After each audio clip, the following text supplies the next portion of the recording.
All right, my daily routine, I wake up at 6 o'clock. I make my bed first thing. I read my Bible and pray for about an hour or so. I spend the first hour of my day without using my phone. And then I make breakfast really quick, which I actually have like pre-made breakfasts from a place in town. And then I take a few minutes of stretching. I'll do a spin for 20 minutes and maybe call a friend or something, and then load up my stuff. Takes me about 5 minutes, drive to the track. I'll probably put on a YouTube video of, I don't know, some sort of TED Talk, or maybe, some basketball highlights from the night before. Not highlights, that'll be on the bike, anyways. And then get to the track and, kind of kiss babies and shake hands, and then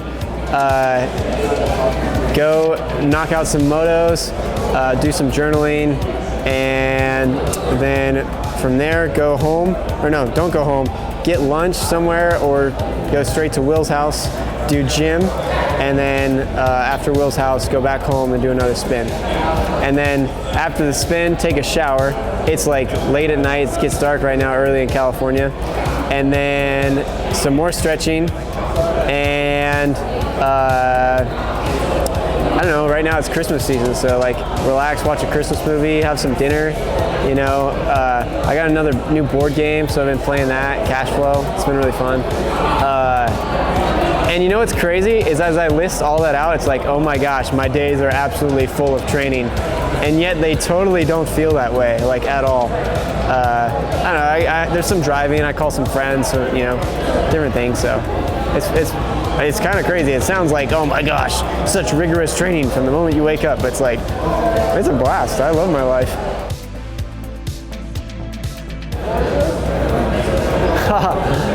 It's so tricky. I mean, I would say home. Home is the favorite place in the world, and home for me is like, it can change as far as where home is. I kind of call 3 places home, where I grew up in Northern California.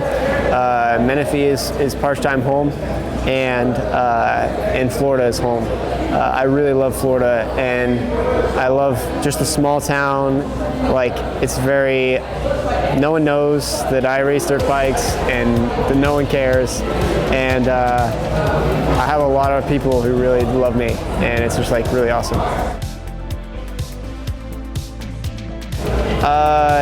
In California, I drive a 2009 GMC Sierra half cab, and in Florida, I drive a 2015 Honda Civic. On the way to the track, wow, you know what? Even depending on whatever setting you gave me, it didn't matter. I listen to such a variety of music. If I'm on the way to the track, I might listen to like some worship music. Right now there's like a really good Christmas album that's pretty fire. Or one time I got made fun of, Zach Osborne made fun of me because he said I would be the type of person who would listen to Beethoven on the way to the track. And so the next week I listened to Beethoven every day, and it was actually kind of a whole thing. It was really good, so maybe Beethoven.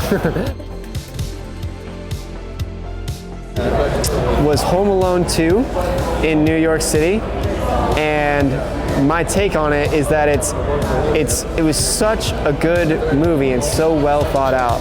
I loved, there was a scene where Macaulay Culkin, Kevin, and there's this weird bird lady that is like just like a person who most of us every day would just kind of avoid at all costs.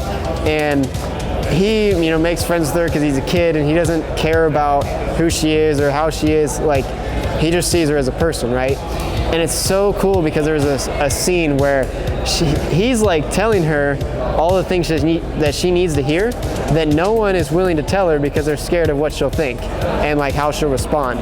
But he's a kid, and it's like really beautiful how they use that.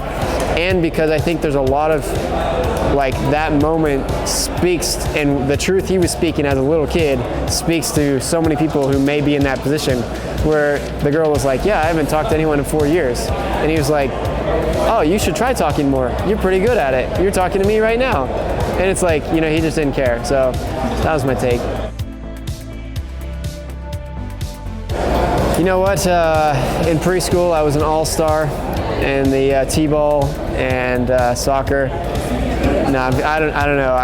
My mom says I was good. I have no memory. Actually, I know I was terrible at t-ball. I would always hit the tee. Can you believe that? It was so bad. Because my brother, he would tell me, hit at the bottom of the ball so that it gets air. And I just kept hitting the tee, and it was a mess. But yeah, I don't know. I didn't play a whole lot of other sports. My brother, he kind of did more of that. By the time it got down to me, it was like, yeah, I don't want to do any of the sports. I just want to ride my dirt bike. You know what? It just depends on where I'm at, but I think that on my weekends off, one of the things I really enjoy doing is just completely slowing like my pace of life down. One of the places that really brings like a slower pace of life to me is going to the beach, or in Florida, like, you know, just going to a lake or watching sunset and walking around downtown, getting smoothies, hanging out with friends. That's really the stuff I love. And it's just like, I think a really healthy habit to like re-ground on the weekends, reset.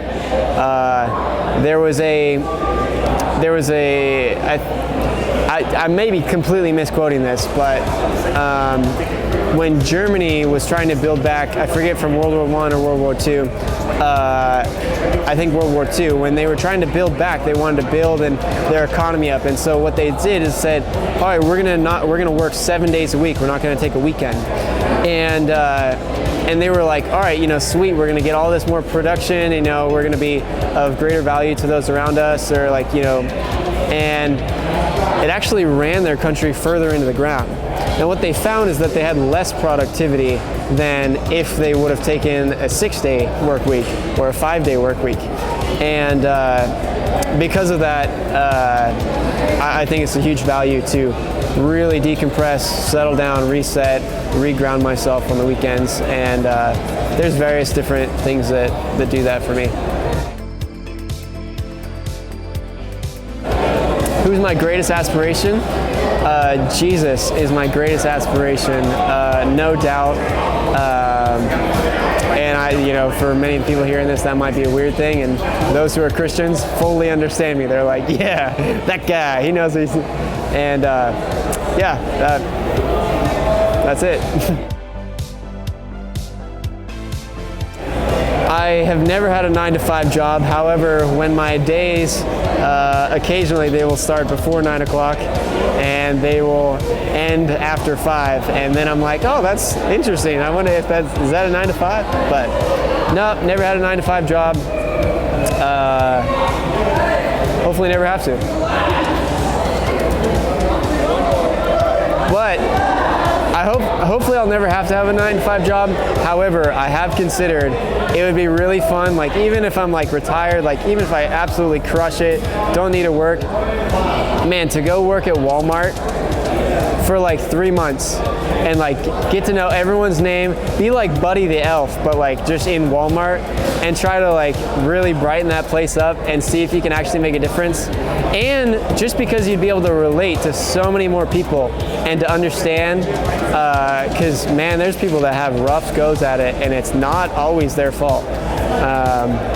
You know, and people are dealt different set of cards, and I'm really thankful for the cards that I have dealt to me. But yeah, anyways.